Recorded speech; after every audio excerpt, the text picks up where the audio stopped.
Time to resume. This is part 2. If you haven't seen part 1, go back and watch it now. Sheesh, now that that's over, let's talk about who they gained in free agency, including quarterback Mac Jones on a 2-year, $8 million deal from the Jacksonville Jaguars. Also gaining wide receiver Demarcus Robinson on a 2-year, $8 million deal from the LA Rams. Brandon Ayuk is not ready week 1. He's definitely good wide receiver depth for the 49ers. They also gained tight end Luke Farrell on a 3-year, $15 million deal from the Jacksonville Jaguars. He's known more for his blocking than his pass catching ability.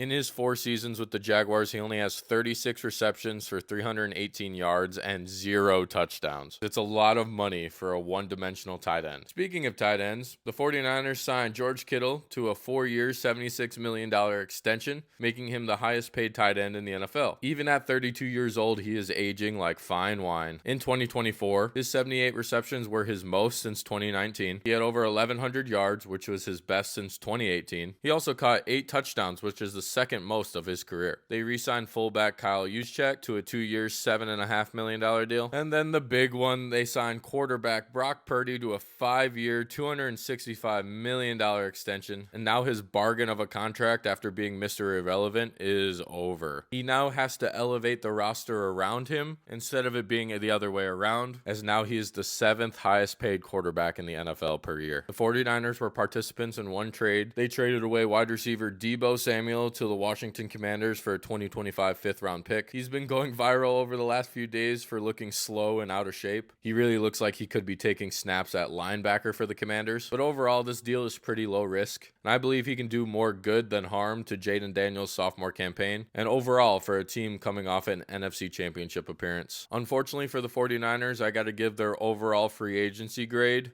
a C-.